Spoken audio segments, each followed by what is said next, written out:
Hello नमस्ते अस्सलाम वालेकुम सत श्री अकाल। केम छो कसा काय केड़ो हाल है के मोना चो। सो बच्चा पार्टी आपकी क्लासेस हो चुकी है, 5-6 क्लासेस हो चुकी है, ठीक है ना। अब हम पढ़ने वाले हैं बहुत ही अच्छी वाली फिजिक्स, ठीक है। सो हमने बहुत सारी चीजें पढ़ ली है अभी तक। हमने यूनिट एंड मेजरमेंट के अंदर हमने डायमेंशन पढ़ लिया है, और इसके अलावा भी मैंने बहुत छोटी छोटी मगर मोटी बातें आपको पढ़ाई। ऑर्डर ऑफ मैग्नीट्यूड मैंने आपको पढ़ाया, सिग्निफिकेंट फिगर्स मैंने आपको पढ़ाया, मैंने सिखाया मल्टीप्लिकेशन कैसे किया जाता है, एडिशन कैसे किया जाता है, सब्ट्रैक्शन कैसे किया जाता है ना, सिग्निफिकेंट डिजिट्स के साथ में। तो वो चीजें हमने सीखी, है ना। तो हो सकता है वो चीजें आपके लिए नहीं हो, तो उन पे आपको प्रैक्टिस करना बनता है। देखो हमेशा मैं एक बात बोलता हूं बेटा, वो वापस मैं आप बोलूंगा। 11th क्लास में जब आप आते हो तो 10th क्लास से आपका जो सिलेबस होता है वो बहुत ज्यादा होता है, बहुत ज्यादा होता है ना। कहने का मतलब ये समझ लीजिए, जितना 10th में आप पढ़ते हो उसका 5 से 6 गुना सिलेबस आपको एकदम से ही आके 11th में मिल जाता है। और बच्चे कई बार घबरा जाते हैं, है ना। तो वही घबराना नहीं है आपको, वहीं पे अपनी स्ट्रेंथ बना के रखनी बेटा। जिस चीज की आप तैयारी कर रहे हो, मतलब आपको डॉक्टर बनना है बेटा, और डॉक्टर बनने के लिए मेहनत तो करनी पड़ेगी ना। डॉक्टर बनने के लिए मेहनत तो करनी पड़ेगी ना। ऐसा थोड़ी ना कि आपको भेज दिया जाएगा, है ना, और आप डॉक्टर बनना जा रहे हो, आप थोड़ा सिलेबस पढ़े डॉक्टर बन जाओ, थोड़ी ना हो जाओ। किसी की भी नस काट दो, कहीं से भी काट दोगे आप तो बहुत सारी चीजें पढ़नी पड़ेंगी। ये जो आप पढ़ रहे हो, फिजिक्स जो आप पढ़ रहे हो, केमिस्ट्री, ये सारी चीजें आपको आपके एमबीबीएस के दौरान बहुत काम में आने वाली है। तो ये जो 11th चल रही है ना बेटा, ये बहुत बहुत बहुत इंपॉर्टेंट है। बच्चे 11th में ध्यान नहीं देते, और फिर 12th में बोर्ड भी होता है तो 12th में ध्यान देता है कि यार 12th के बाद में जस्ट बाद में नीट का एग्जाम होगा, पढ़ेंगे 11th। अरे नहीं, ऐसा नहीं करना बेटा, ये गलती करनी ही नहीं है आप लोगों को। आपको 11th से ही पढ़ना है अच्छे से, समझ रहे हो, ताकि आपका 12th के साथ में नीट का एग्जाम जो है जब आप दो तो आपका क्रैक हो जाए, ठीक है। तो मेहनत अच्छे से करनी है, आपके भाई से आपको सवाल पूछने हैं, टेलीग्राम ग्रुप पे जुड़ना है साइंस इजीली वाले पे, वहां पे सवाल आप पूछ सकते हो। ऐप के ऊपर आप अपने डाउट पोस्ट कर सकते हो।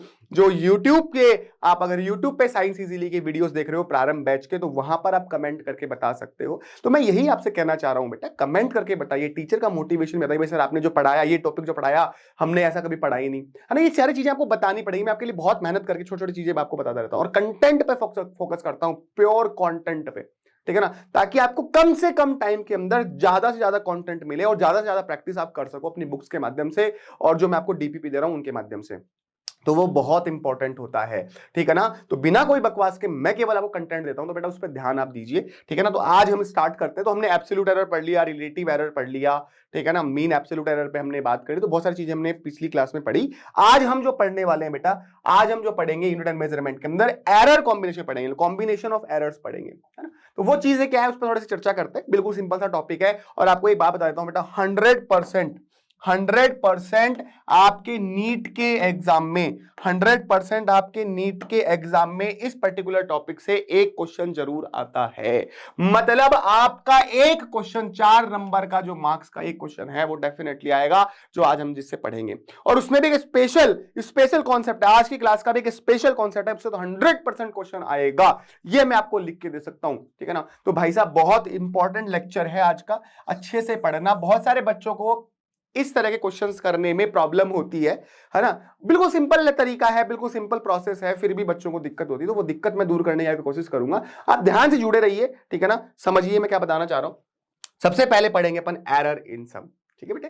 जैसे समझो कि हमारे ये गोलू भैया हैं, बोले ठीक है साहब ये आपके गोलू भैया हैं, और इन गोलू भैया की जो आंखें हैं वो मान लीजिए भूरी है, समझना, ठीक है ना। और ये शालू मैडम है, ये कौन है, ये सर ये शालू मैडम है, और शालू मैडम की जो आंखें हैं वो नीली हैं, मतलब ब्लू हैं, ब्लू, ठीक है। बोलो ओके सर कोई दिक्कत नहीं है। अब भाई जब ये दोनों मिलते हैं गोलू और शालू, और इनका क्या हो जाता है, छोटा सा भोलू हो जाता है। तो जब छोटा सा भोलू हो जाता है ना, तो डेफिनेटली क्या होगा, इसकी जो आंखें हो सकती है नीली हो सकती है इसकी आंखें क्या हो, भूरी हो, है ना। तो यह बायोलॉजी में पढ़ते हो अच्छे से, तो मैं वही चीज आपको सिखाने की कोशिश कर रहा हूं। हम पढ़ने वाले हैं एरर इन सम। मान लीजिए आपके पास में दो फिजिकल क्वांटिटी है बेटे, आपके पास में दो क्या है, फिजिकल क्वांटिटी है। मान लीजिए एक फिजिकल क्वांटिटी है ए और एक फिजिकल क्वांटिटी है बी। विल ओके सर, एक फिजिकल क्वांटिटी है ए और एक फिजिकल जो क्वांटिटी है वो आपके पास में क्या है, बी है। अगर मैं कहता हूं कि भाई ए के मेजरमेंट में जो एब्सोल्यूट एरर है प्लस माइनस डेल्टा ए है, मतलब मैक्सिमम जो एब्सोल्यूट एरर है प्लस माइनस का डेल्टा ए है, ए के मेजरमेंट में, ठीक है।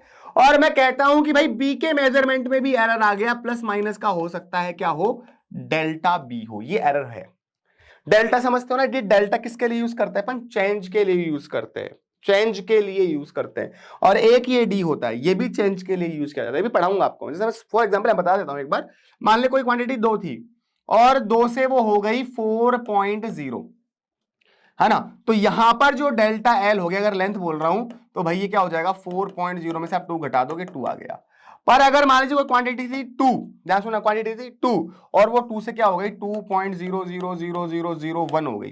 तो यहां पर हम जो चेंज लिखेंगे ना वो डी से लिखेंगे, डीएल लिखेंगे। मानो लेंथ अगर ये है तो डीएल लिखेंगे और ये क्या हो जाएगा, 0.00001 हो जाएगा। तो दोनों ही, ये डेल्टा हो चाहे डी हो, दोनों ही चेंज के लिए यूज किया जाता है। जब बड़ा चेंज होता है तो डेल्टा लिखते हैं, छोटा चेंज होता है टी लिखते हैं। ये हम पढ़ेंगे बाद में, अच्छे से पढ़ेंगे, है ना। खैर ये बात तो मैं आपको बाद में बताता रहूंगा, पर एक इंपॉर्टेंट बात जो मैं करने वाला हूं वो ये है कि भाई ए में अगर एरर है, ए के मेजरमेंट में एरर आ गया, कितना आ गया, प्लस माइनस का डेल्टा ए आ गया, और बी में एरर प्लस माइनस का डेल्टा बी आ गया। मैं कह रहा हूं गोलू, ए और बी को जोड़ना है, ए और बी को मिलाना है, तो क्या ए प्लस बी में भी एरर होगा क्या? बोलो हाँ सर, डेफिनेटली ए और प्लस बी में भी एरर होगा, क्योंकि सर ए में एरर है और सर बी में भी एरर है, और जब आप इन दोनों को जोड़ोगे तो इसमें भी एरर आएगा। अगर मान लो बेटे z बराबर क्या है, प्लस z बराबर क्या है, ए प्लस बी मैं बोल रहा हूं, है ना। तो भाई z में भी 100% क्या होगा, एरर होगा। मान लो z में जो एरर है वो प्लस माइनस का डेल्टा z है, और हमारा जो इंटरेस्ट है अभी इन चीज यहां पे सीखने का, वो डेल्टा z निकालने का हमारा इंटरेस्ट है। कि भाई अगर ए में एरर प्लस माइनस का डेल्टा ए है और बी में एरर प्लस माइनस का डेल्टा बी है, तो सर अगर इन दोनों को जोड़ा जाए, इन दोनों को ऐड किया जाए, तो क्या इनके एडिशन में, क्या इनके सम में भी एरर होगा? तो भाई आंसर है हां भाई होगा। और अगर मैं ए प्लस बी को जेड कह रहा हूं, मतलब जेड में एरर होगा या ए प्लस बी में एरर होगा, और वो क्या होगा, प्लस माइनस का होगा डेल्टा जेड, और हम ये डेल्टा जेड निकालना चाहते हैं। बात समझ आई? समझ रहे हो बात को? मान लो मैंने एक सवाल बना दिया आपके सामने कि भाई एक लेंथ है L1 बराबर 2 प्लस माइनस का 0.1 सेंटीमीटर, बोलो ओके साहब। और दूसरी लेंथ मैंने कह दी कि भाई 3 प्लस माइनस का 0.3 सेंटीमीटर है। दो लेंथ है मेरे पास में, दो क्या है मेरे पास में, लेंथ है 2 प्लस माइनस 0.1 और 3 प्लस माइनस 0.3। मतलब इस लेंथ में एरर है प्लस माइनस का 0.1 और इसमें एरर है 0.3 प्लस माइनस का। तो मैं पूछना चाह रहा हूं कि भाई L1 प्लस L2 आप लिखिए विद मैक्सिमम परमिसिबल एरर, है ना, ये आप लिखिए।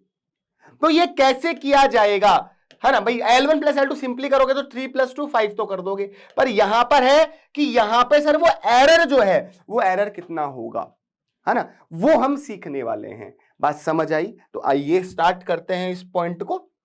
अगर मेरे बेटे ध्यान से समझ, अगर z बराबर क्या है, a प्लस बी है, ध्यान समझना, z बराबर अगर a प्लस बी हम कह रहे हैं, हम कह रहे हैं कि भाई a में जो एरर है प्लस माइनस का डेल्टा a है, और सर b में जो एरर है वो प्लस माइनस का डेल्टा b है साहब। तो भाई डेफिनेटली जब आप इन दोनों को जोड़ोगे तो z जो होगा उसमें भी एरर आएगा प्लस माइनस का डेल्टा z, और ये हमें निकालना है, ये सीखना है। तो भाई z बराबर a प्लस बी, है ना, तो यहां पे एरर है, तो उसको इक्वेशन 1 को ऐसा कुछ लिखा जाना चाहिए। भाई z है ना, तो z में एरर है तो भाई प्लस माइनस का डेल्टा z, है ना, इसमें छुपा हुआ एरर ये। ऐसे अगर ए की बात करें, इक्वेशन 1 से ए लिखें, तो ए एरर के साथ में है सर, सिंपल नहीं है, ए तो एरर के साथ में, सर ए को तो आप ऐसे लिखो ना, बोला हाँ सर ऐसे लिखो, और फिर बीच में किसका निशान है, प्लस का निशान है सर, तो यहां सर प्लस लगा दो। और सर बी को आप सिंपली नहीं लिख सकते, क्योंकि बी में भी क्या है सर, बी में भी एरर है, और बी में एरर क्या है, प्लस माइनस का डेल्टा बी, तो सर बी को भी आप एरर के साथ लिखो। आई होप यहां तक समझ में आई बात आपको। भाई z बराबर a प्लस बी लिखा हुआ है, a में एरर डेल्टा a, b में एरर डेल्टा b, और a प्लस बी के मिलने से, a प्लस बी के सम होने से जेड आ रहा, तो जेड में भी एरर होगा। और जेड में अगर डेल्टा जेड बोल रहा हूं मैं, तो भाई a भी एरर के साथ में और b भी एरर के साथ में, ऐसा लिखना पड़ेगा इसको, है ना। a को भी एरर के साथ लिखा और b को भी एरर के साथ लिखा। हमारा इंटरेस्ट है डेल्टा जेड निकालना। आ जाए मेरे बच्चे, तो जेड बराबर क्या हो, Z plus delta minus, Z plus minus delta Z क्या हो जाएगा, ध्यान सुनना। आप क्या करो, आप a प्लस बी को एक साथ लिख लो। बोला ओके सर, लिख लिया। अब यहां पे भी प्लस माइनस है, यहां पे भी प्लस माइनस है, ये बाहर निकाल लो, और delta A plus delta B लिख लो। ऐसा लिख सकते हैं इसको? बोला हाँ सर लिख सकते हो। और अगर आप इक्वेशन 1 से देखोगे, मतलब अगर इसको इक्वेशन 1 दे दें अपन, तो सर आप इक्वेशन अगर 1 से देखोगे ना, तो इक्वेशन 1 से अगर आप देख रहे हो, तो इक्वेशन 1 से चूंकि z बराबर a प्लस बी आपने लिखा हुआ है, तो भाई तो सर आप क्या कर सकते हो, आप जो है आप इस z से ये a प्लस बी काट सकते हो, क्योंकि z बराबर किसके है, a प्लस बी के हैं। बोला हाँ सर। तो भाई साहब यहां से मेरे बच्चे प्लस माइनस का डेल्टा z बराबर कितना आ गया, ये बच गया केवल। तो भाई ये आ गया प्लस माइनस का delta A plus delta B. बहुत बढ़िया। तो यही आपका रिक्वायर्ड क्या हो गया, फॉर्मूला हो गया। यही आपका क्या हो गया, रिक्वायर्ड फॉर्मूला हो गया। यही आपका रिक्वायर्ड फॉर्मूला हो गया। तो मैंने क्या सिखाया कि अगर ए में एरर है और मेरे भाई बी में एरर है, उन दोनों को अगर जोड़ोगे, है ना, तो फिर बाद में उनके सम में भी एरर आएगा। वो कितना आएगा, जो एरर थे एब्सोल्यूट जो एरर थे, मैक्सिमम परमिसिबल जो एरर थे, डेल्टा ए डेल्टा बी, उन दोनों को आप जोड़ दो। मतलब अगर पहले वाले सवाल की बात करी जाए, यहां पे मैंने कहा कि L1 बराबर इतना है और L2 बराबर इतना है, और मैंने बोला L1 प्लस L2 को आप लिखिए, L1 प्लस L2 को आप लिखिए मैक्सिमम परमिसिबल एरर के साथ में। तो भाई आप यहां पे 2 को, ये आपका L1 और ये आपका L2, सिंपल इनको जोड़ोगे तो 3 प्लस 2 कितना हो गया, 5 हो गया। बोलो ओके सर। अब प्लस माइनस का यहां पे आपको डेल्टा जेड लिखना था ना, है ना। तो भाई क्या करना है, क्या फॉर्मूला कहता है, फॉर्मूला ये कहता है कि भाई आप डेल्टा ए और डेल्टा बी को जोड़ दीजिए। तो भाई यहां पे आपको क्या करना है, 0.1 और 0.3 को आपको क्या कर देना है, जोड़ देना है। तो भाई यहां से कितना हो जाएगा, ये 0.4 हो जाएगा, और यही आपका क्या हो जाएगा, आंसर हो जाएगा। है ना बड़ा सिंपल, है ना बड़ा सिंपल। तो भाई फ्री के मार्क्स हैं, अगर ध्यान से सीख लिया जाए तो फ्री के मार्क्स हैं, कोई टेंशन नहीं है, कोई दिक्कत नहीं है, समझ रहे हो। ओके साहब, कोई टेंशन नहीं, कोई दिक्कत नहीं है। अच्छा, अगर बात करूं एरर इन डिफरेंस की, किसकी बात करूं, एरर इन डिफरेंस की बात करूं, तो देखो यहां पर क्या खेला है, यहां पर भी सेम है, यहां पर भी जो खेला है वो सेम है। मतलब यहां पे जो z है वो क्या है, a माइनस बी है। बोला हाँ सर, z बराबर a माइनस बी है।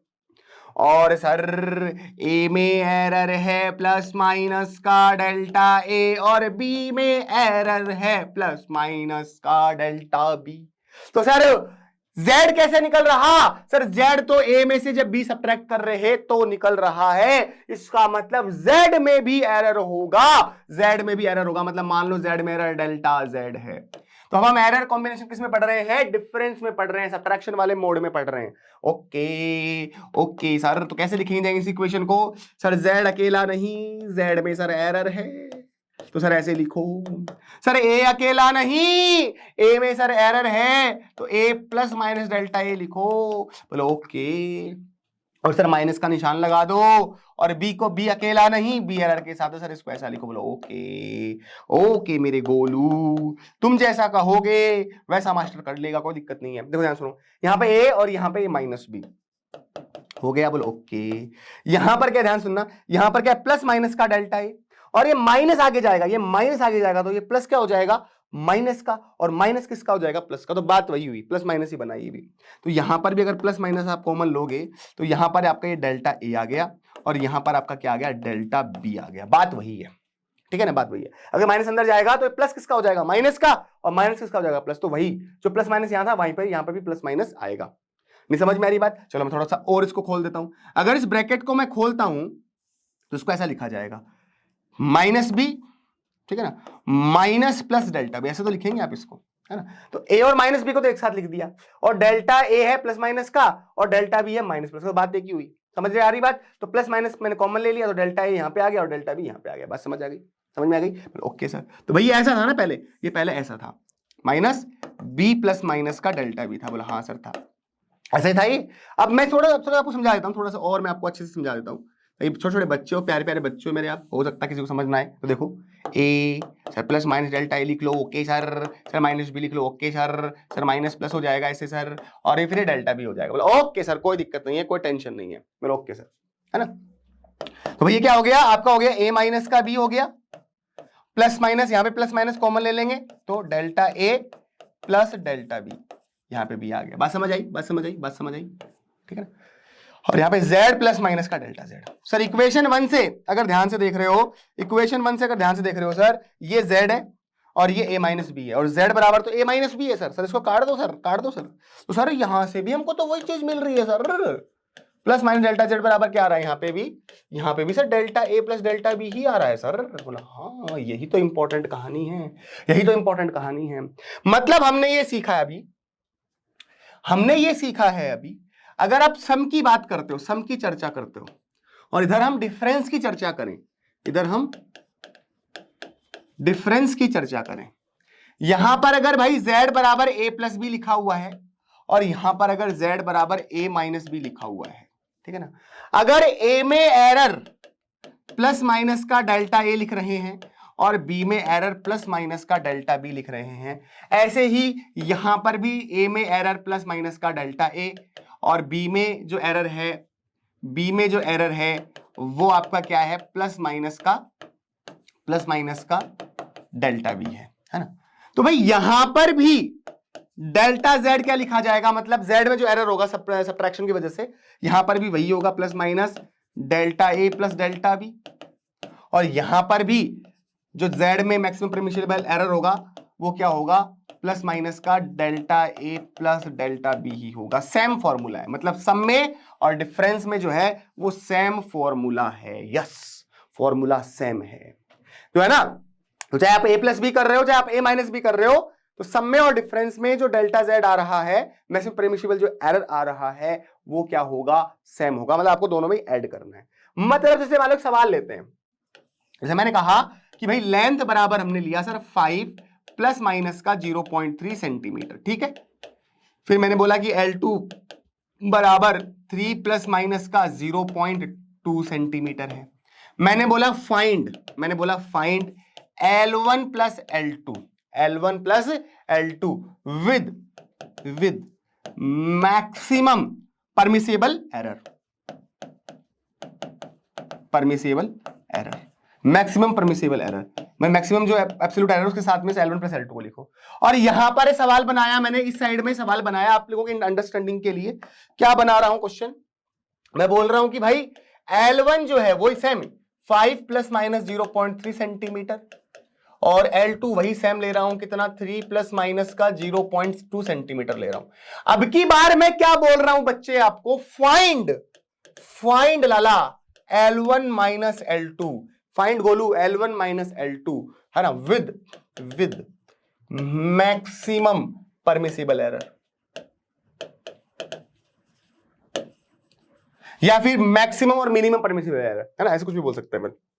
मैक्सिमम की बात करेंगे तो प्लस लगा देंगे, मिनिमम की बात करेंगे तो माइनस लगा देंगे, तभी तो मैं लिख रहा हूं यहाँ पे प्लस माइनस ऐसे।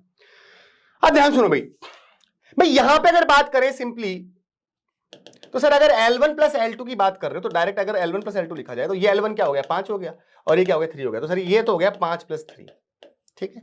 यहां पे चले तो सर यहां पर L1 माइनस L2 क्या हो जाएगा, सर यहां पर L1 माइनस L2 हो जाएगा 5 माइनस 3, मतलब कितना हो जाएगा सर, 2 हो जाएगा। ये सर 2 सेंटीमीटर हो गया, ये सर आपका 8 सेंटीमीटर हो गया। बोलो ओके सर।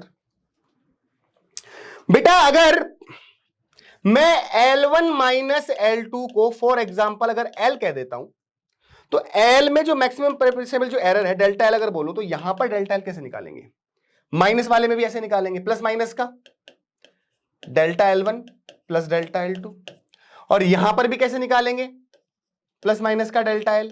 अगर मैं L1 प्लस L2 को L बोल देता हूं, तो L में एरर अगर मैं डेल्टा L बोल रहा हूं तो उसमें भी ऐसे निकालेंगे, plus minus delta L1 plus minus delta L2। बात समझ आ रही है? कहने का मतलब अगर यहां पर L1 माइनस L2 लिखा जाएगा तो कैसे लिखते हैं अपन, पहले क्वांटिटी कितनी आ रही है, L1 माइनस L2 मतलब 2i, 2 लिख दिया, प्लस माइनस, यहां पे एरर लिखेंगे।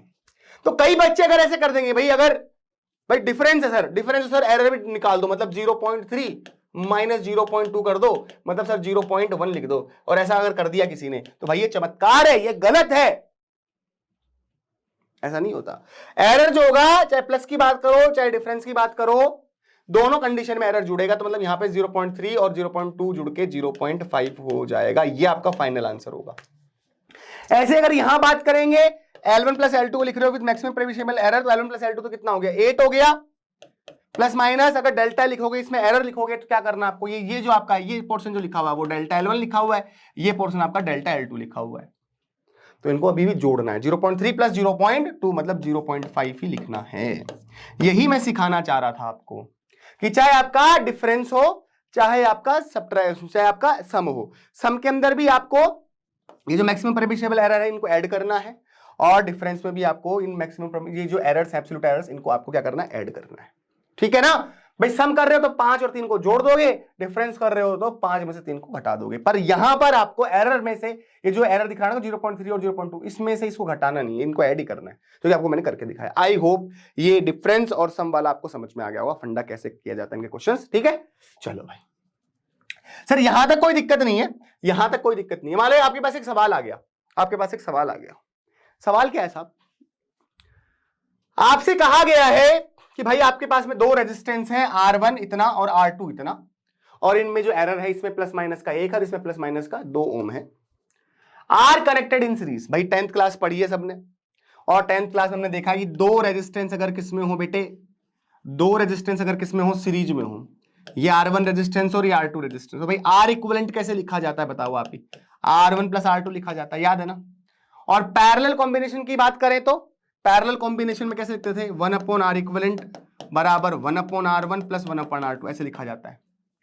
तो आज अभी हम सीखेंगे कि जब दो रेजिस्टेंस सीरीज में हैं तो आर इक्विवेलेंट कैसे लिखा जाए विद मैक्सिमम प्रेडिक्टेबल एरर, और पैरेलल में अगर दो रेजिस्टेंस हैं तो कैसे निकाला जाएगा, ये हम तब सीखेंगे जब हम डिफरेंशिएशन सीख चुके होंगे। क्या सीख चुके होंगे, डिफरेंशिएशन। तो जब मैं डिफरेंशिएशन आपको पढ़ाऊंगा ना, तब मैं आपको वापस से एरर का ये जो क्वेश्चन है जिसमें दो रेजिस्टेंस पैरेलल में होते हैं वो कैसे सॉल्व करते हैं, मैं वो आपको बताऊंगा जब मैं आपको डिफरेंशिएशन पढ़ाऊंगा। तो अभी बहुत सारी मैथमेटिक्स बाकी है, बेसिक मैथमेटिक्स जो आपको पढ़नी बाकी है, differentiation, integration, vector, binomial expansion, quadratic equation, graph, सब चीजें बेसिक मैथमेटिक्स, आपकी ट्रिग्नोमेट्री सब पढ़ाऊंगा, मैं सब पढ़ाऊंगा। ठीक है ना, पर जहां जहां जैसे जैसे काम आता जाएगा वैसे वैसे पढ़ाऊंगा।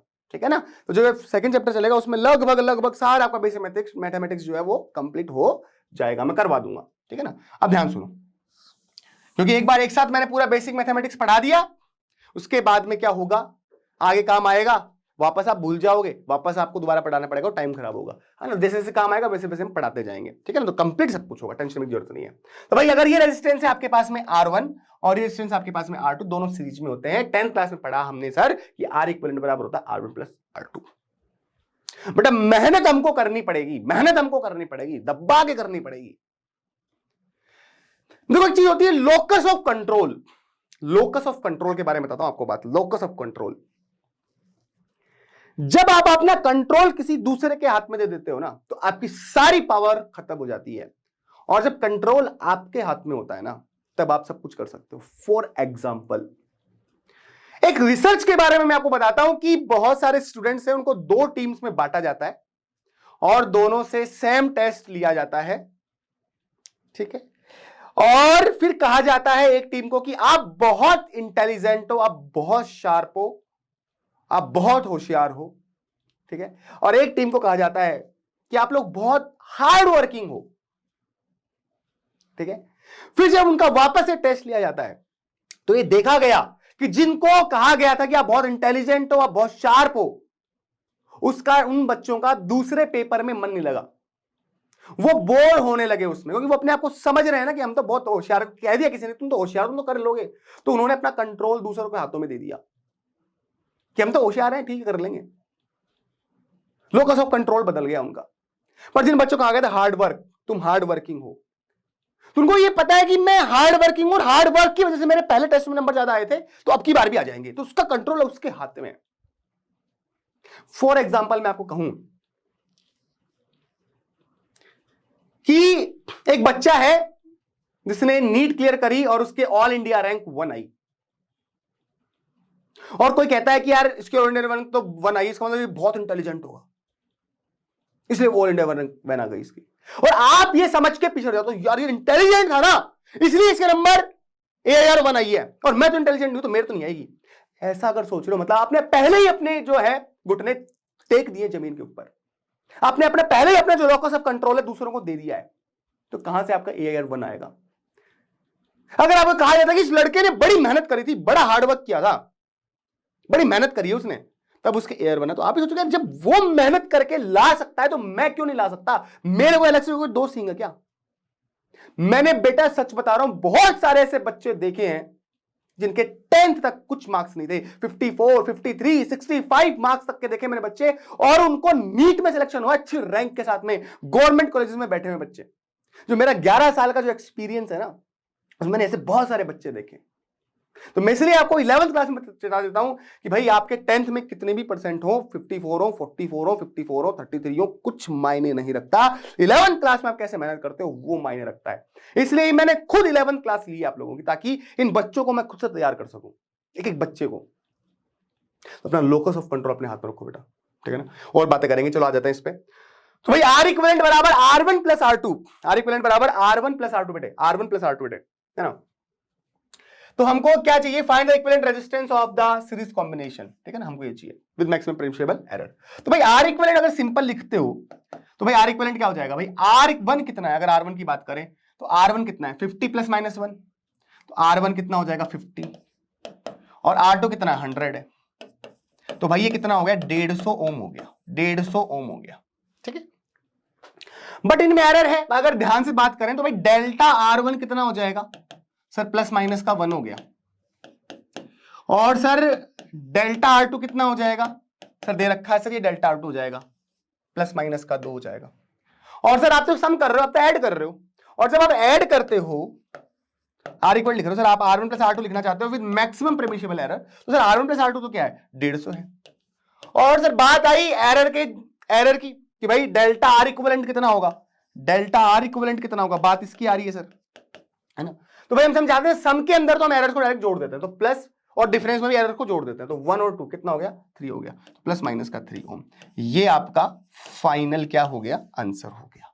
आई होप सब बच्चों को समझ में आया होगा, ठीक है, कोई दिक्कत नहीं, कोई टेंशन नहीं है। ओके, एक और सवाल कर लेते हैं, एक और सवाल कर लेते हैं आप लोगों की प्रैक्टिस के लिए। क्या लिखा है बेटे, the initial and final temperature of liquid in a container are observed to be इतना और इतना, मतलब T1 भाई कितना है तुम्हारे पास में, T1 कितना है बेटे 55.2 प्लस माइनस 0.2 डिग्री सेंटीग्रेड। मैं कह रहा हूं बेटे सब बच्चे अच्छी मेहनत करके डॉक्टर बन सकते हैं अगर वो मेरी बात मानेंगे।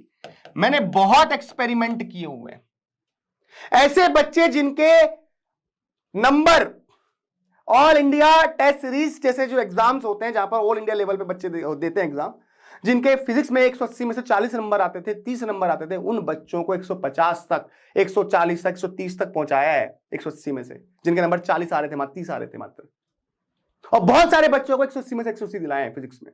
तो वही एक्सपर्टीज जो है मैं आपको देना चाहता हूं, ताकि आप वो चीजें सीख के आपके भी नंबर अच्छे से आए। तो भाई T1 और T2 आपके पास ये रखा, ठीक है ना, और आप कर सकते हो इस क्वेश्चन को, बड़ी बात नहीं है, क्योंकि मुझे पता है मेरे बच्चे हार्ड वर्किंग होंगे, ठीक है ना, क्योंकि ऐसे जान फूंक दूंगा उनमें, करना पड़ेगा मेहनत। तो भाई ध्यान रखना बेटा, T1 इतना है और T2 इतना है, ठीक है, T1 इतना है और T2 इतना है।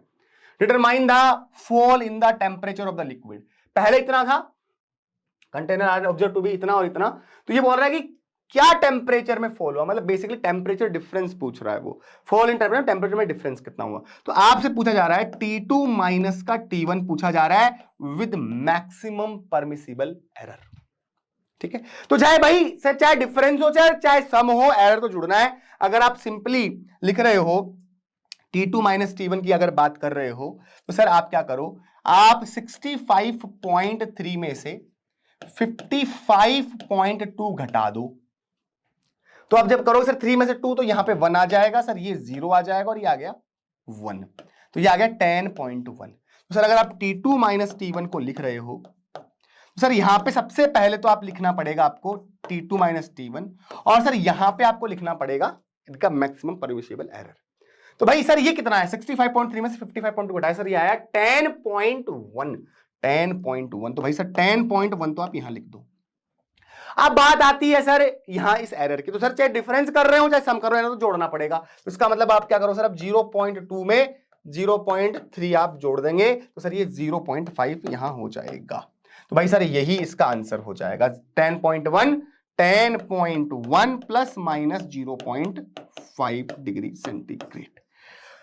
ये सीख गए हम सर, कोई टेंशन नहीं, कोई दिक्कत नहीं है। अब कहानी आती है error in product and division. ये भी बड़ी सिंपल कहानी है। मैं बताता हूं यहां से क्वेश्चन आना शुरू हो जाते हैं भाई, यहां से क्वेश्चन आना शुरू हो जाते हैं आपके एग्जाम्स में। तो आ जाओ, बिल्कुल सिंपल तरीका बताता हूं, ध्यान समझना, अच्छे से याद कर लेना। z बराबर a मल्टीप्लाई बाय b लिखा हो या z बराबर a डिवाइड बाय b लिखा हो, अगर बच्चे a में एरर है प्लस माइनस का डेल्टा a और b में एरर है प्लस माइनस का डेल्टा b, इसी तरीके से a के मेजरमेंट के दौरान अगर a में एरर रहा हो प्लस माइनस का डेल्टा a और b में एरर रहा हो प्लस माइनस का डेल्टा b, तो हमारा मकसद है यहां पे प्लस माइनस का डेल्टा z निकालना और यहां पे हमारा मकसद है प्लस माइनस का डेल्टा z निकालना। मतलब अगर a में एरर है और b में एरर है, उनको कर दिया मल्टीप्लाई, तो भाई सर उनके मल्टीप्लिकेशन के दौरान एरर कितना बैठ जाएगा, और सर a में एरर है और b में एरर है और एक को b से डिवाइड कर दिया तब डिवीजन के दौरान कितना एरर बैठ जाएगा, ये हमको भाई कैलकुलेट करना है। क्लियर है, तैयार है आप लोग? आ जाइए मेरे बच्चा पार्टी। सिंपल सा एक फॉर्मूला बताता हूं, ध्यान समझना, सारे क्वेश्चन निपट जाएंगे आपके, चाहे नीट लेवल का कोई भी एग्जाम क्वेश्चन हो, चाहे जेई का हो चाहे नीट का हो, सबके हो जाएंगे। देखो फॉर्मूला क्या है, plus minus delta z upon z, plus minus delta z upon z किसके बराबर होगा, किसके बराबर होगा, a इंटू बी है ना, a इंटू बी है ना, कैसे लिखेंगे, plus minus delta a by A plus delta b by B, ये होगा। और सेम फॉर्मूला इधर होगा, plus minus delta z by z, चाहे मल्टीप्लीकेशन हो चाहे डिवीजन हो, दोनों केस में सेम फॉर्मूला होगा। यहां पे भी क्या होगा, delta a plus delta b होगा, delta a upon a plus delta b upon b होगा, और यहां पे प्लस माइनस सेम फॉर्मूला, दोनों में सेम फॉर्मूला, ठीक है ना। ये बेसिकली क्या हो गया आपका, कौन सी एरर लिखते हैं अपन, डेल्टा z अपॉन z, कौन सी एरर होगी, याद करके बताओ, कौन सी याद करके बताओ, फ्रैक्शनल एरर हो गया ना ये, डेल्टा z बाई z, समझ रहे हो। या फिर आप कह सकते हो रिलेटिव एरर, आप इसको कह सकते हो z में रिलेटिव एरर, या आप इसको कह सकते हो z में रिलेटिव एरर या फ्रैक्शनल एरर। भाई अगर डेल्टा z निकालना है आपको किस सवाल में, तो भाई डेल्टा z आप कैसे निकालोगे, तो ये z इधर चला जाएगा मल्टीप्लाई में, तो delta a upon a plus delta b upon b हो जाएगा, और यहां से प्लस माइनस डेल्टा z लिखोगे तो क्या हो जाएगा, z है ना, delta a upon a plus delta b upon. तो इन फॉर्मूले का यूज करके हम अपना काम कर सकते हैं, सारे क्वेश्चन हम कर सकते हैं, ठीक है। तो आप तैयार हैं, चलो भाई करते हैं, आ जाओ। पहला सवाल था, mass and density of a solid sphere are measured to be इतना, मास इतना है। भाई मास की बात अगर करें तो मास आपके पास कितना है, 12.4 प्लस माइनस का 0.1 kg है। बोलो ओके सर। सर डेंसिटी की बात कर रहे हो तो डेंसिटी हमारे पास जो है वो है 4.6 प्लस माइनस 0.2 kg पर मीटर क्यूब है, ठीक है बेटा, okay. Calculate the volume of the sphere with error limit. तो भाई मास है और डेंसिटी, वॉल्यूम बराबर क्या होता है, वॉल्यूम देखो, डेंसिटी बराबर क्या होता है, मास बाय वॉल्यूम होता है, डेंसिटी बराबर क्या होता है, पढ़ाया सबने, मास बाय वॉल्यूम। तो भाई यहां से वॉल्यूम बराबर क्या हो जाएगा, मास बाय डेंसिटी हो जाएगा।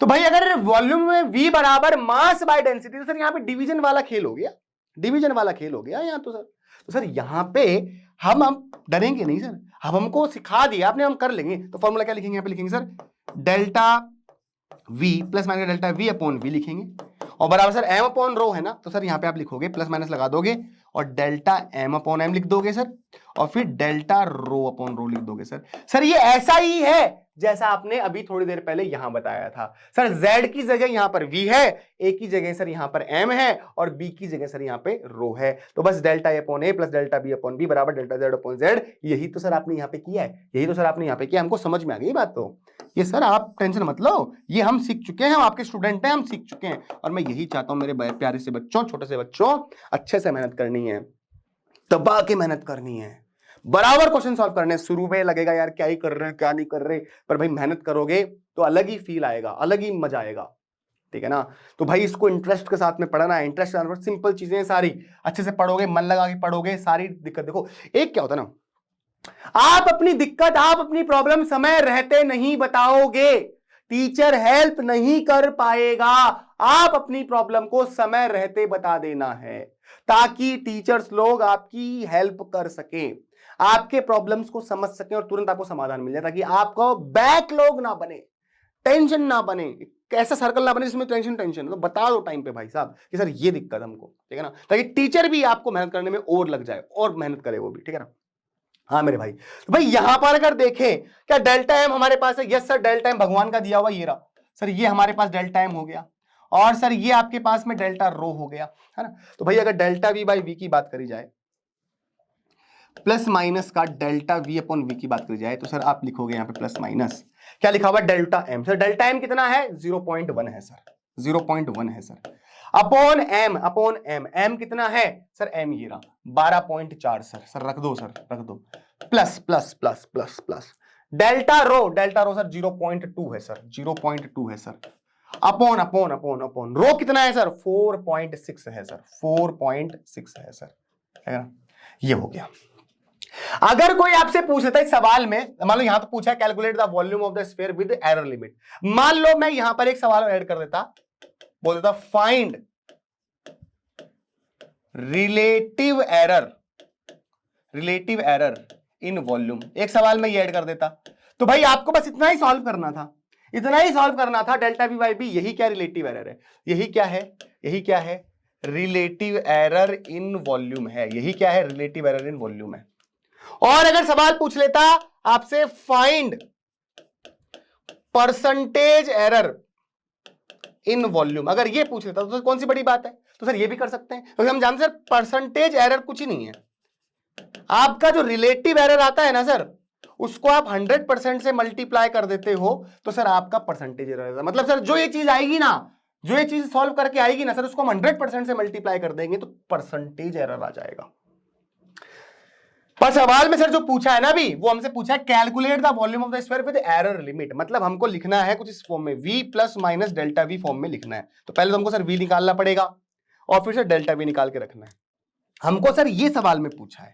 और सर अगर हमें रिलेटिव एरर पूछा होता ना वॉल्यूम में, सर हम यहां तक ही सॉल्व कर देते इसको, हम सर इसको यहां तक ही सॉल्व कर देते और लिख देते। और सर अगर हमें परसेंटेज एरर पूछा होता ना वॉल्यूम में, तो जो भी चीज आती ना उसको हम 100% से सर मल्टीप्लाई कर देते। और सर अगर हमें जैसे सवाल पूछा calculate the volume of the sphere with the error limit, तो सर हम इतना काम करते, ठीक है। चलो इसको करते हैं, फटाफट सॉल्व करते हैं इसको, टाइम खराब नहीं करेंगे आपका। चलिए तो भाई ध्यान से अगर देखें जाए इस सवाल को, तो यहां पर क्या लिखा हुआ है 0.1 अपॉन क्या लिखा है 12.4, तो ये हो गया 0.0080 आ रहा है। देखो ध्यान देखें, अगर अपन आगे लिख लेते हैं तो यहां पे प्लस माइनस का डेल्टा वी अपॉन वी की बात करी जाए, है ना, प्लस माइनस, तो भाई 0.1 अपॉन 12.4 आ रहा है, वो आपका आ रहा है 0.008 के करीब आ रहा, ये आपका आ रहा है, ठीक है।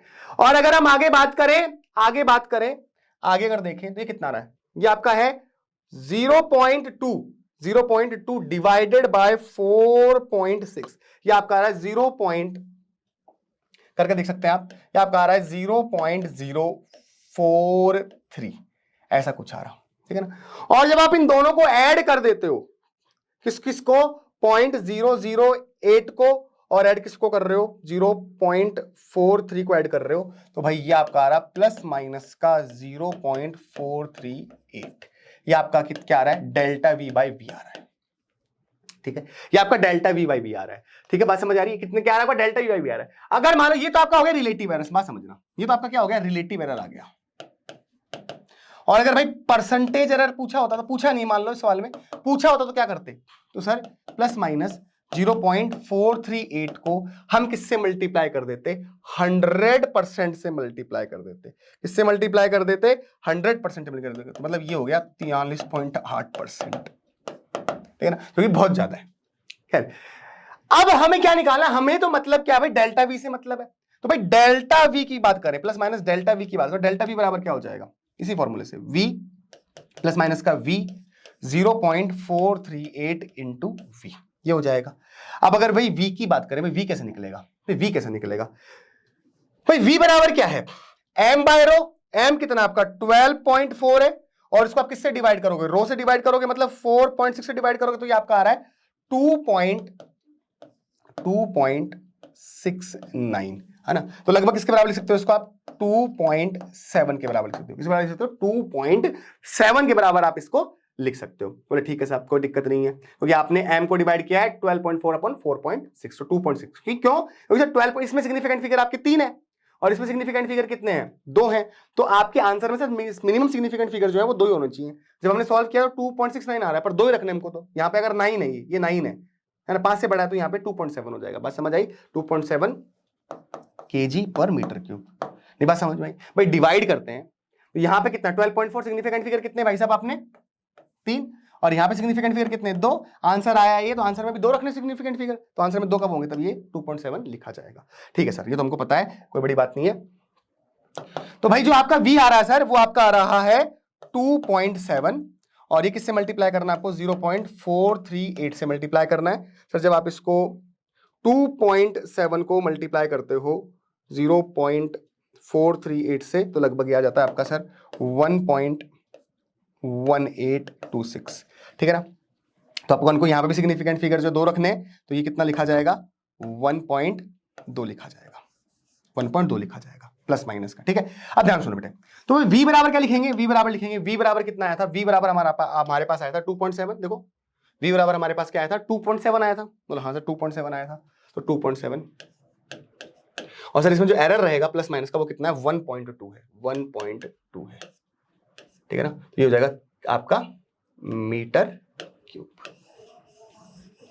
ये हमारा क्या हो जाएगा, फाइनल आंसर हो जाएगा। ठीक है बच्चों, तो बड़ा सिंपल सी कहानी, दोबारा बता देता हूं एक बार, मास है और रो है, आपको इतना ही सवाल करना ना, करिए केवल calculate the volume of the sphere, तो आपको क्या करना था, डेल्टा वी बाई वी बराबर delta M upon M plus delta rho by rho लिखना था।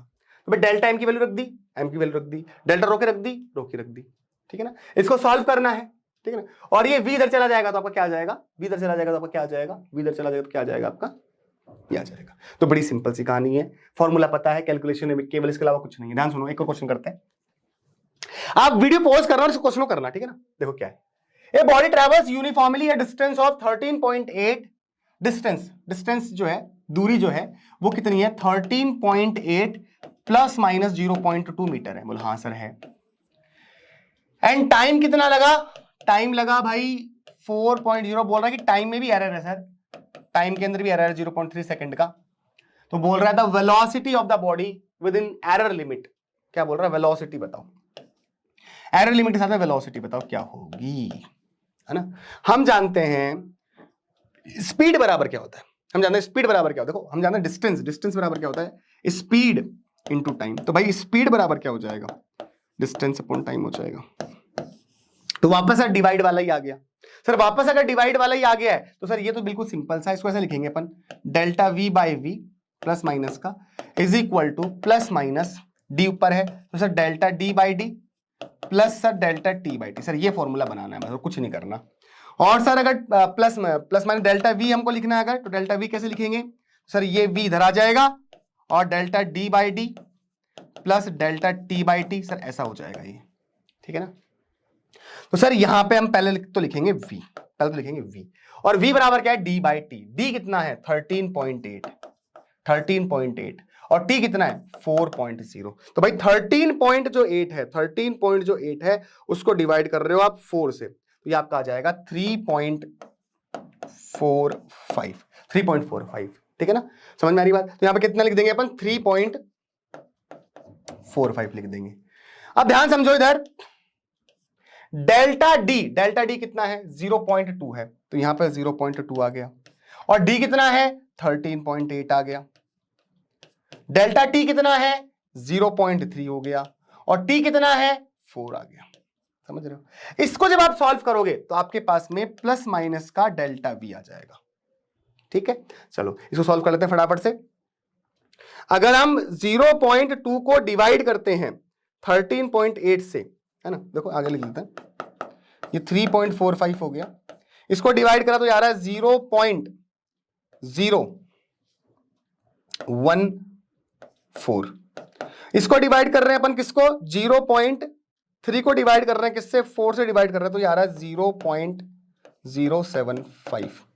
और जब हम 0.075 को ऐड कर देते हैं 0.014 के साथ में, देखो क्या हो जाएगा, तो ये हो गया ये हो गया 3.45, इसको मल्टीप्लाई कर रहे हो तो ये आ रहा है 0.089। ठीक है ना, तो भाई जब इसको आप मल्टीप्लाई कर रहे हो, किससे मल्टीप्लाई कर रहे हो, 3.45 से मल्टीप्लाई कर रहे हो, तो भाई हमारे पास में जो डेल्टा वी आ गया प्लस माइनस का, वो आ रहा है 0.3070। ठीक है ना। अब ध्यान से देखा जाए, मल्टीप्लाई करें, लास्ट में अपन इसको राउंड ऑफ करें, तो यहां पे कितने सिग्निफिकेंट फिगर है 3, यहां पे भी कितने हैं 3। ठीक है, तो भाई 3 ले लेते हैं, तो ये कितना हो जाएगा, लगभग 0.307, और चाहो तो लगभग इस आप इसको 0.3 लिख सकते हैं। ठीक है ना। तो भाई अगर देखे जाए तो वी को फाइनल आंसर क्या लिखेंगे हम, देखो ध्यान सुनो, क्योंकि हमें वी लिखना है, हमें क्या लिखना है, वी लिखना है। तो भाई वी कितना हो जाएगा, वी की बात करें, तो वी बराबर क्या हो जाएगा आपका मैक्सिमम एरर के साथ, वी बराबर कितना आया था हमारा, वी आया था हमारा 3.45, और यहां पे मैक्सिमम परमिशिबल एरर कितना आ रहा अपना 0.3 आ रहा, तो 0.3। इसका मतलब 3.45 प्लस माइनस 0.3, आपका ऑप्शन जो सी है वही क्या हो गया, आपका करेक्ट ऑप्शन हो गया। तो बड़ा सिंपल सी कहानी है भाई, वी बराबर क्या है, डी बाई टी है, तो पहले वी निकाल लिया, डी में ये डी आपका हो गया और ये टी हो गया, डी में टी का डिवाइड कर दिया, 3.45 आपके पास जो है मीटर पर सेकंड यहां से आपको मिल गया। पर मेन मकसद था कि भाई चलो ये तो आ जाता सर, ये चीज निकाल 0.3 होगा, 0.4 होगा, 0.2 होगा, 0.5 होगा, ये पता नहीं लग रहा, तो भाई फॉर्मूला क्या होगा डिवाइड वाले में, डेल्टा वी बाई वी बराबर plus minus delta D upon D plus delta D upon T. भगवान का दिया डेल्टा डी भी है, डेल्टा टी भी है, डी भी और टी भी है, और ये वी को आप यहां भेज देंगे और बाकी को सॉल्व कर लेंगे, बाकी सॉल्व करेंगे तो 0.3 आएगा। तो भाई सॉल्व तो आपको करना पड़ेगा ना, जो प्रोसेस है वो आपको मैंने बता चुका हूं। ठीक है, आगे बढ़ते हैं। ये जो क्वेश्चन आप देख पा रहे हैं बेटा, ध्यान समझना, ये जो क्वेश्चन आप देख पा रहे हैं यहां पे 100% जब आपका नीट का एग्जाम आप देंगे 2025 में, आप जब देंगे और 12th वाले बच्चे जब 2024 में देंगे, 100% इस कॉन्सेप्ट से क्वेश्चन आएगा, 100% इस कॉन्सेप्ट से क्वेश्चन आने वाला है। ठीक है, तो इसको सीखते हैं, चलो आ जाओ बेटा। तो वेरी वेरी इंपॉर्टेंट, अपने कॉपी के अंदर लिखना है, वेरी वेरी इंपॉर्टेंट कॉन्सेप्ट। अब इस तरह क्वेश्चन कैसे किए जाएंगे, ध्यान समझना। हमने डिवाइड वाला सीखा, हमने मल्टीप्लिकेशन वाला सीखा। अब मान लो पावर वावर वगैरह कुछ है, मान लो z बराबर मैंने लिखा a b c d, है ना, और मैं इसे पावर लिख रहा हूं, मान लो m n q r, ऐसे पावर लिख रहा हूं।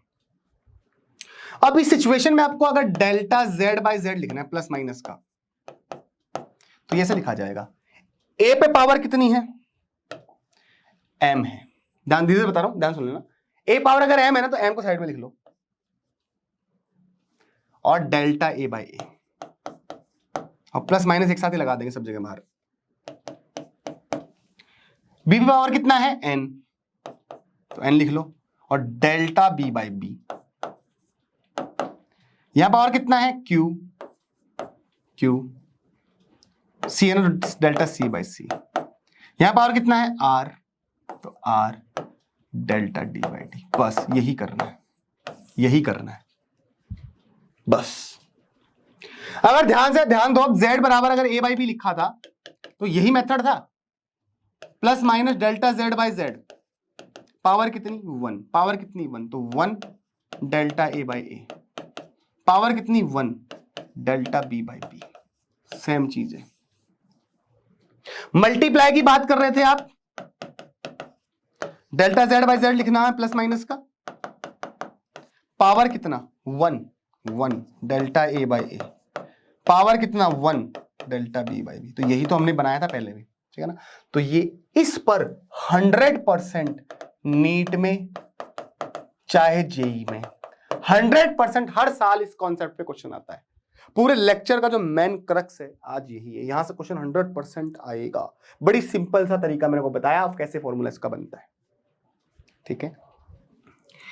और अगर इसको 100% से मल्टीप्लाई कर दोगे दोनों तरफ तो परसेंटेज एरर हो जाएगा। भाई अगर मैं बोलूं इसको मल्टीप्लाई कर दो 100% दोनों तरफ तो ये क्या हो गया, z में परसेंटेज एरर हो गया ना।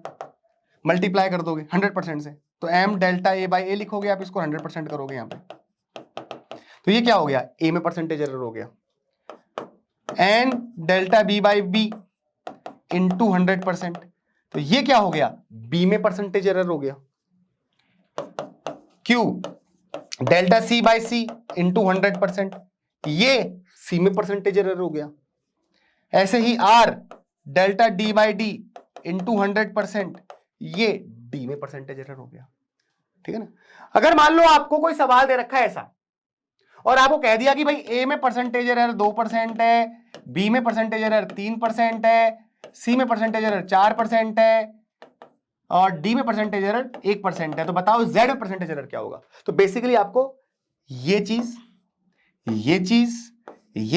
ये चीज दी हुई, बस यहां पे पुट करो और आंसर निकालो, बस समझ आई। एक सवाल देखते हैं, चलो ऐसा क्या लिखा है, z बराबर a square root B by C लिखा है सर। और क्या बोल रहा है, अगर a में परसेंटेज एरर 1% है, b में परसेंटेज एरर 2% है और c में परसेंटेज एरर 4% है, तो बताओ z में परसेंटेज एरर क्या होगा, ये सवाल पूछा है। तो ये सवाल आप बिना कॉपी पेन उठाए कर सकते हो, दिमाग में कर सकते हो। चलो पहले एक बार सिंपल तरीके से बता देता हूं, क्योंकि पहली बार सीख रहे हो, नए बच्चे हो, फिर हम इसको डायरेक्ट करेंगे। तो भाई डायरेक्ट अगर तो z में परसेंटेज एरर लिखना है आपको, डायरेक्ट लिख रहे हैं अपन, z में परसेंटेज एरर लिखना है तो पहले a पे पावर देखो क्या है, 2 इंटू a में परसेंटेज एरर इंटू a में परसेंटेज एरर, ये सिखाया था भाई मैंने, ज्यादा बड़ा नहीं लिखना चाह रहा मैं आपको, मैंने ये सिखाया था। पावर लिखा और फिर a में परसेंटेज एरर, फिर पावर लिखा फिर b में परसेंटेज एरर, फिर पावर लिखा फिर c में परसेंटेज एरर, फिर पावर लिखा फिर d में परसेंटेज एरर, ठीक है ना। तो z में परसेंटेज एरर चाहिए तो पहले पावर लिखा, पावर कितना है 2 और a में परसेंटेज एरर प्लस, पावर लिखो, पावर कितना है, b पर रूट है, रूट का मतलब 1/2। भाई किसी भी चीज पे पावर अगर बेटे रूट में होती है ना, किसी बच्चे को नहीं पता, ध्यान सुन लेना, इसका मतलब होता है पावर उस पे 1/2 है। तो पावर लिखा और फिर b में परसेंटेज एरर, ठीक, फिर प्लस लगा दो। फिर c में पावर कितना है 1 है, c पावर कितना है, c पावर कितना है भाई 1 है, तो पावर लिखा और c में परसेंटेज एरर, ठीक है ना, प्लस माइनस। a में परसेंटेज एरर कितना दे रखा सवाल में, 1% दे रखा। सर b में परसेंटेज एरर कितना दे रखा, सर 2% दे रखा। c में परसेंटेज एरर सर 4% दे रखा। तो भाई कितना हो गया 2%, 2 से 2 कट गया, 1% प्लस 4%, मतलब 4 5 6 7, तो मतलब सर एरर जो है टोटल वो 7% है जेड में, प्लस माइनस का ऐसे निकाला जाता है। तो अब चाहते दिमाग में ही आप करते, भाई ए पावर कितनी है 2, तो 2 को मल्टीप्लाई करना 1 से, तो दिमाग में हो गया 2, ठीक है। और ई पावर कितनी 1/2, सर 1/2 को 2 से मल्टीप्लाई करना, दिमाग में हो गया 1, और सी पावर 1 और इसको 4 से मल्टीप्लाई करना, दिमाग में हो गया 4। ये तो करना है, ये खेल है बस, और कुछ नहीं है, ठीक है ना। चलो भाई आगे बढ़ते हैं, इससे पहले एक सवाल और करा देता हूं, एक और प्रैक्टिस कर लेते हैं, ठीक है ना। मान लो मैंने कहा कि z बराबर बेटे p पे पावर 3, q पे पावर 4, ठीक है ना, r पे पावर 1/2, s पे पावर 3/4 है। मैं कहता हूं अगर p में परसेंटेज एरर, मैं कहता हूं अगर p में परसेंटेज एरर 1% है, q में परसेंटेज एरर, मैं कहता हूं q में परसेंटेज एरर अगर मान लो 1/2% है, आर में परसेंटेज एरर अगर 2% है, एस में परसेंटेज एरर अगर 4% है, तो बताओ जेड में परसेंटेज एरर क्या होगा?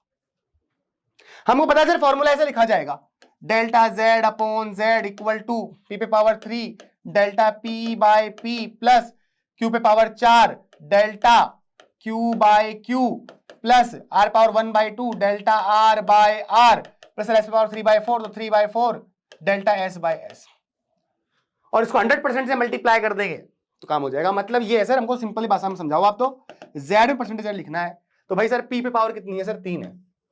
पी पावर कितनी है? 3 लिख लो, और पी की परसेंटेज मल्टीप्लाई कर दो। पी की परसेंटेज कितनी है? 1%, क्योंकि ये जो चीज होगी यहाँ पे, इसको जब 100% से मल्टीप्लाई करोगे तो ये बन जाएगा पी में परसेंटेज एरर, मतलब delta P by P into 100%, delta P by P into 100%, ये क्या हो गई? पी में परसेंटेज एरर हो गई। ऐसे delta Q by Q into 100%, Q में percentage error, delta R by R into 100%, R में परसेंटेज एरर, तो 3, तो delta P by P into 100% करोगे तो पी में परसेंटेज एरर कितना? 3 है, ठीक है ना। आगे देखें, पावर कितनी है क्यू पर? 4, क्यू में परसेंटेज एरर 1/2, आर में पे पावर 1/2 और आर में परसेंटेज एरर 2, एस पे पावर 3/4 और एस में परसेंटेज एरर कितना सर? सर एस में है 4%। वेरी वेरी इंपॉर्टेंट कॉन्सेप्ट आज की क्लास का यही है, सबको समझ में आनी चाहिए चीज, है ना भाई। कितना हो गया सर? 9% प्लस, सॉरी पी में कितना था? हाँ, अरे पी में परसेंटेज एरर 1 है ना, यहाँ पे 1 लिखेंगे ना, बंदो 1 लिखेंगे भाई, ये हो गया 3। यहां पे कितना है? 2, तो 200 कटेगा 2%, ठीक है। यहां पे हो जाएगा 1, यहां पे हो जाएगा 3, तो भाई 3 4 5 6 7 8 9, 9%, ये टोटल आंसर हो जाएगा। 3 4 5 6 7 8 9, हाँ ठीक है, तो 9% आपका परसेंटेज हो जाएगा जेड। आई होप आपको समझ में आया होगा। अब जब इतने सवाल कर लेते हैं ना, उसके बाद में बड़े सिंपल क्वेश्चन होते हैं, और ये सिंपल क्वेश्चन बच्चों को समझ नहीं आता। मतलब बड़े बड़े क्वेश्चन कर लिए पर सिंपल सवाल समझ में नहीं आते, बड़े बड़े क्वेश्चन करने के बाद में भी सिंपल सवाल समझ नहीं आते बच्चों को। ये बड़ा सिंपल है। क्या बोला? The error in the measurement of the radius of A sphere is 3%।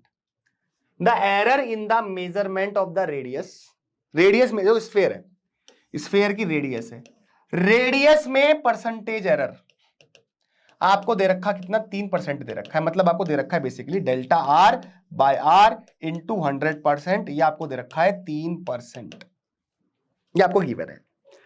पूछा है what will be the error in the calculation of its surface area. Surface area क्या होगा? सरफेस एरिया क्या होगा? 4 पाई आर स्क्वायर। भाई स्फीयर का surface area क्या हो जाएगा? 4 पाई आर स्क्वायर, ठीक है ना। तो भाई ये होगा। तो बेसिकली आपको पूछा है ए में परसेंटेज एरर, ए में परसेंटेज एरर पूछा है, मतलब हमसे पूछा है delta A bye A into 100%, ये हमसे पूछा है। तो बड़ा सिंपल सा खेल है भाई।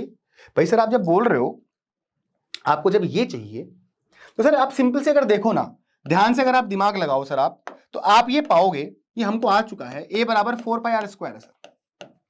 तो सर आप जब लिखोगे तो 4 पाई की अगर बात करो सर, ये तो कांस्टेंट हो गया, तो सर कांस्टेंट में तो कोई एरर नहीं है, कांस्टेंट 4 भी कांस्टेंट पाई भी कांस्टेंट है, तो उसमें तो कोई एरर होगा नहीं, एरर होगा तो आर में ही है। तो भाई ए अगर प्रोपोर्शनल आर स्क्वायर है, 4 पाई तो कांस्टेंट है, तो भाई इसको ऐसा लिखा जा सकता है ना, delta A by A, simple ही हो गया ये तो, बराबर पावर कितनी? 2 डेल्टा आर बाई आर। जब हम इतने बड़े बड़े कर रहे थे, पी पर क्यूब, क्यूब पे 4, आर पे 1/2, एस पे 3/4, तो पावर पी में percentage error plus power Q में percentage error plus power R में परसेंटेज एरर प्लस एस पे पावर इंटू एस की percentage error.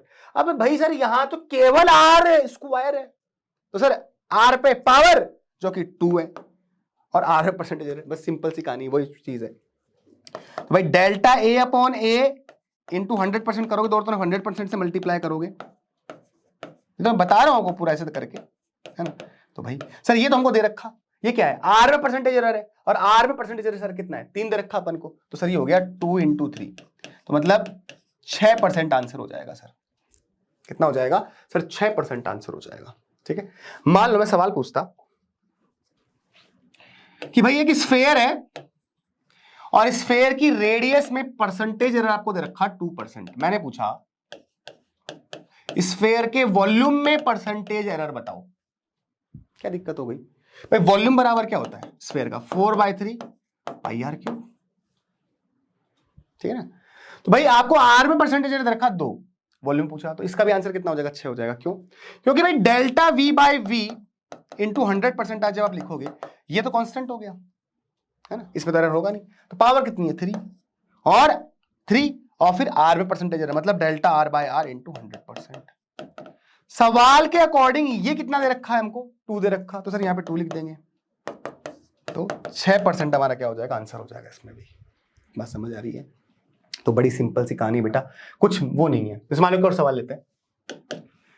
Calculate percentage error in the determination of the time period of a pendulum. Time period क्या दे रखा है? Time period दे रखा है t is equal to 2π√L/g। ये हमको time period दे रखा है। ठीक है, हमसे पूछा है calculate percentage error in the determination of the time period. इसमें परसेंटेज एरर चाहिए। बड़ी सिंपल सी कहानी है सर। 2π तो कांस्टेंट हो गया, उसमें तो होगा नहीं, तो t में परसेंटेज एरर लिखना है तो डायरेक्ट लिखो ना आप। तो L पावर कितनी है? 1/2। भाई इसको ऐसे कैसे लिख सकते हो ना आप? L पे पावर 1/2 और G पे पावर 1/2 ऐसे लिख सकते हो? बोले हाँ सर हमने पढ़ा हुआ है। तो L पावर कितनी? 1/2 इंटू सर L में परसेंटेज एरर प्लस G पे पावर कितनी है? 1/2 इंटू G में परसेंटेज एरर। सर चाहे आप इसको ऐसे बोल दो हमको और अच्छे से समझाने के लिए। सर आपको डेल्टा t/t बराबर क्या लिख सकते हो सर आप? L पावर कितनी है? 1/2 delta L by L। G power कितनी है? 1/2 डेल्टा G बाय G। और सर और समझाना है तो सर आप 100% से मल्टीप्लाई कर दो आगे, 100% से मल्टीप्लाई कर दो तो ये t में परसेंटेज एरर। सर यहां पे 100% से मल्टीप्लाई कर दो, यहां पे सर 100% से मल्टीप्लाई कर दो, और सर यहां पे 100% से मल्टीप्लाई कर दो, है ना? आप सर शॉर्ट में ऐसा लिखते हो, आप सर शॉर्ट में ऐसा लिखते हो और किताबों में हमको ऐसा लिखा हुआ मिलेगा, पर हमको तो फटाफट दिमाग में चलानी चीजें। वही बात है। तो जैसा सवाल पहले कराया था ना z बराबर, वही है। यहाँ पे L पावर 1/2 G पावर 1/2 है। तो सर डायरेक्ट करते हैं अपन तो, है ना? चूंकि ये 1/2 है सर और L में परसेंटेज है, मतलब ये चीज L में परसेंटेज है कितनी रखी है अपन को? 1% दे रखी है, तो ये 1%। ठीक है सर, प्लस सर वापस से 1/2 पावर और G में परसेंटेज है। सर G में परसेंटेज दे रखी है अपन को 2%,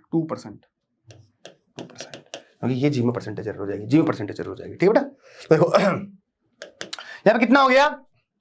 ये आपका हो गया 0.5। ठीक है, और ये कितना हो गया? 1। तो भाई 1.5% परसेंटेज एरर हो जाएगी इसमें। कैलकुलेशन ऑफ टाइम पीरियड का जो परसेंटेज एरर होगा वो कितना हो जाएगा? 1.5% हो जाएगा। आई होप ये बात सब बच्चों को समझ में आई होगी, ये कॉन्सेप्ट सब बच्चों को समझ में आया होगा। तब तक के लिए बच्चा party, thank you so much. अपना ध्यान रखिए, अच्छे से पढ़ते रहिए, मेहनत करते रहिए। ठीक है ना? डीपीपी सॉल्व करना ना भूलिए, क्वेश्चन सॉल्व करना ना भूलिए, क्वेश्चन बहुत सॉल्व करना है आपको। ठीक है ना? तब तक के लिए थैंक यू सो मच। अच्छे से पढ़िए, मन से पढ़िए, आपका भाई आपके लिए हमेशा खड़ा है। जो भी दिक्कत हो, जो भी प्रॉब्लम हो, मेरे को बताइए। तब तक के लिए bye bye, take care, thank you so much.